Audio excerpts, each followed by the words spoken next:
No! No! Oh God, no! You know, it's always amazed me that the channel blew up the way it did with dud jokes like that one. I mean, look at it. Is that even acting? Ugh. And it's so drawn out as an intro, too. Man, it's a good thing we don't do the same jokes twice, because that would just be lazy. No.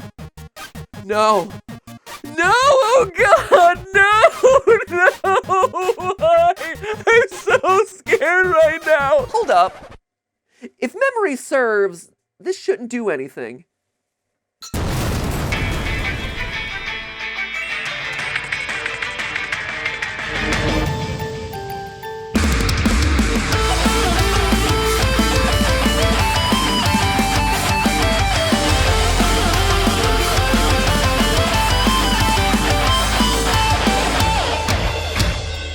Internet, welcome to Game Theory, where it's not only okay to make fun of yourself in front of an audience of millions, it's encouraged. Since one of the channel's biggest games of last year was Doki Doki Literature Club, I wanted to take a minute, step back, and analyze a topic from the first ever Doki Doki game. Oh, you didn't know it had a prequel? Well, it certainly does. Introducing Doki Doki Panic, released back in 1987 and created by Nintendo's own mastermind, Shigeru Miyamoto. Doki Doki Panic was a big departure for the series. Instead of being a visual novel, the game was actually a What? Voice of the internet? I'm trying to record an episode here. Yeah, but Doki Doki Panic was a Mario game. Or at least they got me skinned into a Mario game. So they're not related. Outside of sharing the words Doki Doki in the title, no. Wait, but without at-risk teenagers in need of my saving embrace and secret ARGs hidden under the surface, what am I gonna talk about? How about how deadly the bombs are? It was an awesome suggestion by the Mortius Rick on Reddit. Well, Mortius Rick, today you're also the loyalist theorist. Even though Doki Doki Super Mario Bros. 2 was just a reskin of a different game, it actually introduced a lot of new stuff to the series that ended up sticking around. Sniffits, Shy Guys, and of course, Bob-ombs. Fun fact, by the way, this is the first and last time Bob-ombs would actually have arms. It's a good idea, too. Hate to be around to clean up that mess. They look fleshy.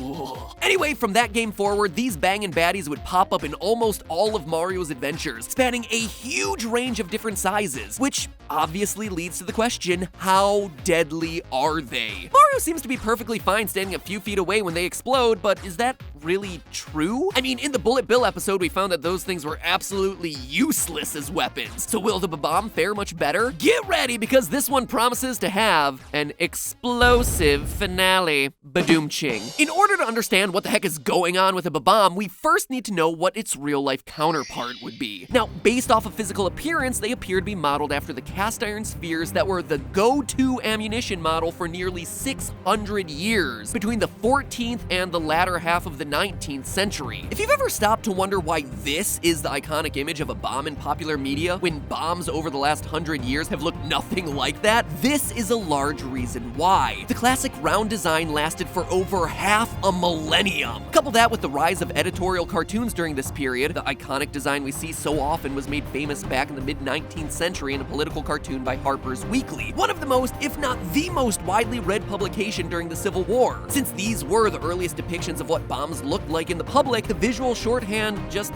kinda stuck and has continued to stick in the public consciousness ever since. Anyway, these spheres were packed with gunpowder, and when the fuse was lit, a fuse that was rarely string, it's worth mentioning, which is surprisingly one of the only things that's factually inaccurate about the Bob-omb, it would cause the gunpowder to ignite, creating an immediate oxidation reaction that produced a huge amount of gas, instantaneously building up pressure inside the sphere until the iron walls couldn't hold it anymore, and then finally, kaboom!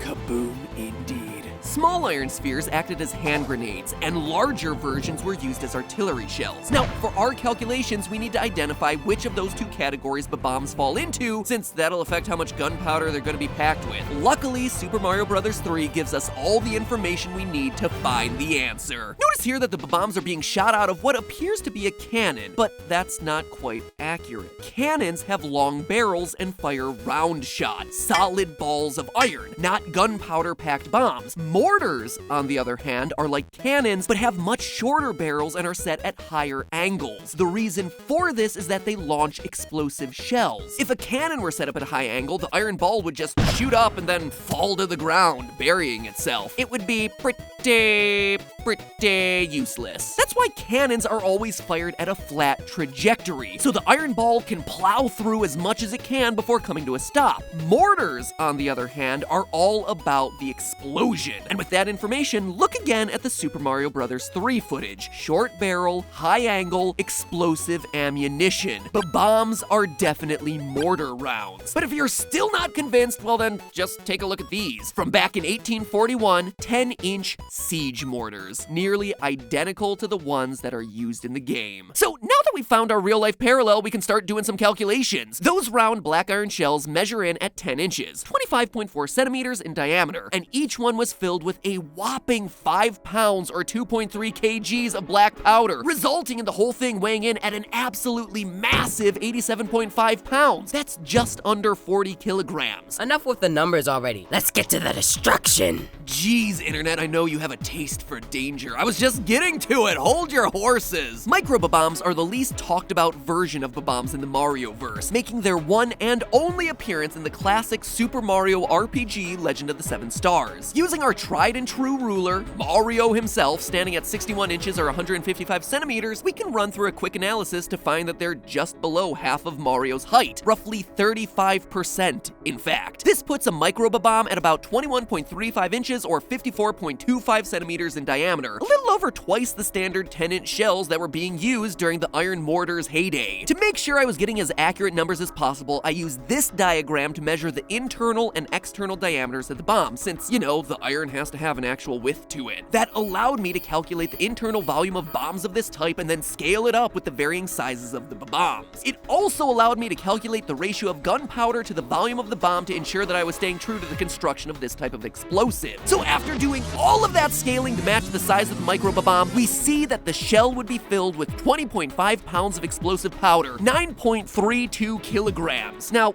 in reality, the actual explosive force of a bomb would vary based on a ton of variables. I went through a ton of formulas. So many formulas. Looking at the tensile strength of iron, which is how much tension it can withstand without breaking, burst pressure of the bomb, heat capacity ratios for the gases within the bomb, the Broad's method of determining the energy of an explosion, and it was boring. It was pretty dull. You think that studying the science of Bob-ombs would be a little bit more explosive? Nope, just a whole lot of math, and it was pretty dull when it was written out in script form. So instead, it's just a lot simpler to say this. On average, black powder contains about 3 megajoules of energy per kilogram of powder, which isn't actually all that much when you look at it. That's about the same amount of energy present in a candy bar. Wood contains over 6 times that much energy per kilogram than gunpowder. The difference is, though, that gunpowder releases all that energy pretty much instantaneously, whereas burning a lump of wood takes a whole heck of a lot longer. But with those numbers, we can translate that to the Micro Bob-omb producing 28 megajoules of energy or 6.7 kilograms of TNT. Matt,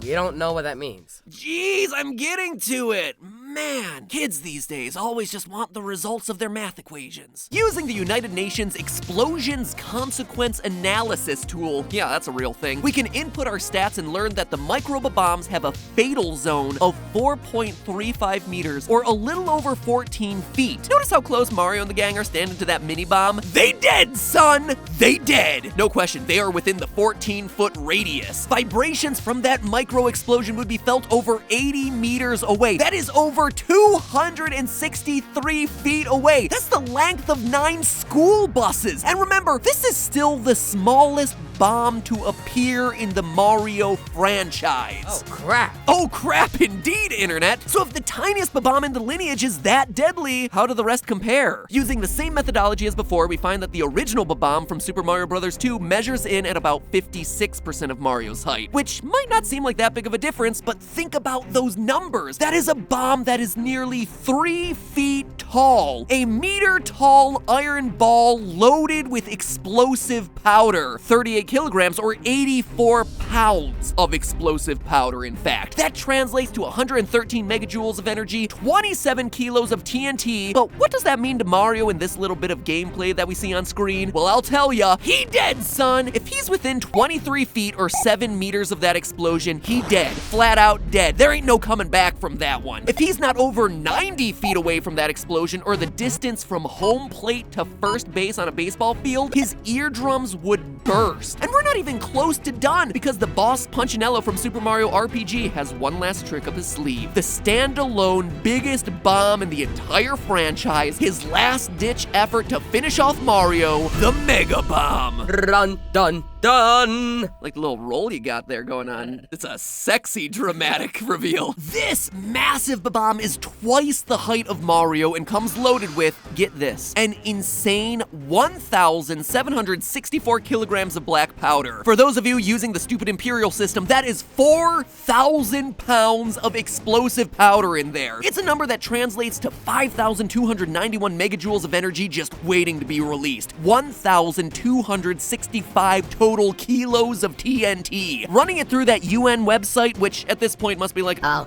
there's Maphead again.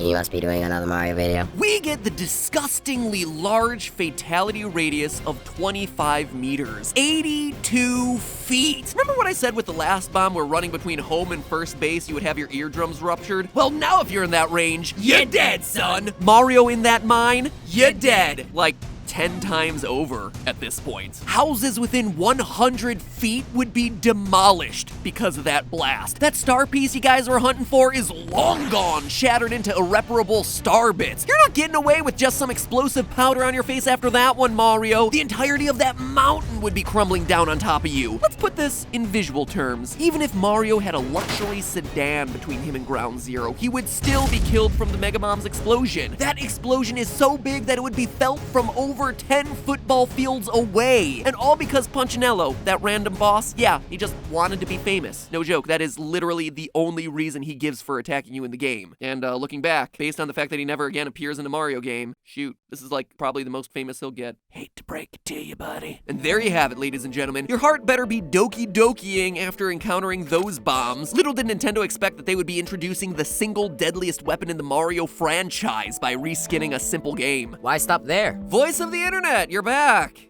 What's up? What about King Bob-Omb? You're ignoring the single largest explosive in the Mario franchise. You would think that, but he's not the largest. Trust me, I measured. Oh, yes, he is. He might not be the biggest in the main series, but if you're looking for a Bob-Omb even bigger than the Mega Bomb, you have to cover Mario Party 9 in the minigame Bombard King Bob-Omb. So you're telling me that I need to leave the canon lore so I can dive deeper into the canon lore? Yup, leave the canon so that way you can dive deeper.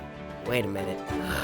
Pun Pat! All right, just for you, internet. Bombard King Bob-Omb features a supersized version of the king, long may he reign, coming in at a towering 8 meters in diameter. That is a 26-foot tall bomb. He is the literal Tsar-Bomba of the Mario universe, and that is no exaggeration. Tsar-Bomba was the nickname for the Soviet hydrogen bomb that was the most powerful nuclear weapon ever created and detonated back in 1961. Its measurements, 8 meters long, and only 2 meters wide. Actually smaller than King Bob-Omb in this game. That said, the fission of an atom is actually going to create a much bigger boom, so even though the king wins out in size, the Tsar wins out in explosiveness. Still, King Bob-Omb's detonation in Mario Party 9 is going to be no joke, and it will absolutely rock everyone across the board. With a size like this, he would contain 27,562 kilograms of powder. That is 61,000 pounds of gunpowder. That's 82,686.92 megajoules of energy, 19,762 kilos of TNT, and what that means is that any building within the span of a soccer field would be destroyed. Anyone who's less than 200 feet away or over double the distance to first base would be demolished. If you were on the tippy top of the Statue of Liberty and this bomb went off at the base, your lungs would rupture and your eardrums would burst. In order to escape feeling any effects of the blast, Mario and the gang would have to run 14,758 feet away. That is 2/3 as long as the Las Vegas Strip and 3/4 of the height of Mount Kilimanjaro. It's about the length of the Daytona Speedway. Forget being the life of the party, being the death of it seems to work just fine for King Bob-Omb. So what does this all mean for Mario? Well, unlike the bullet bills, which were far less dangerous than the damage that they cause in the games, Bob-Ombs are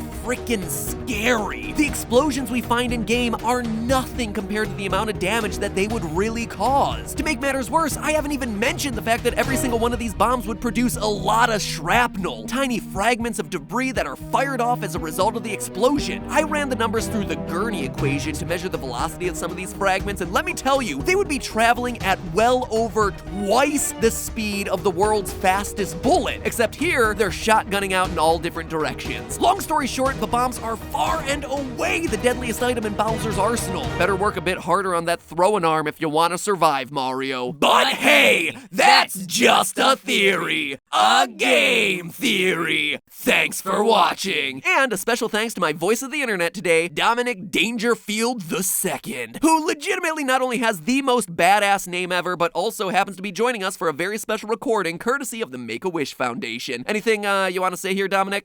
Make sure to subscribe to the Game Theorists, mainly for Austin. He's my favorite. What? Get it? No! Who gave this kid the mic? Get him out of here! No more pizza for you, Dominic. Like and subscribe to Austin's videos and MatPat too, maybe. And bye. Remember, that's just a theory. See you later. Bye. Yeah, cut the audio. What do you think of my Sonic videos, Dominic? Get it? Alright. Yeah, and are you sure I'm the guy you want to be hanging out with? Positive. Yeah. I'll see you next week.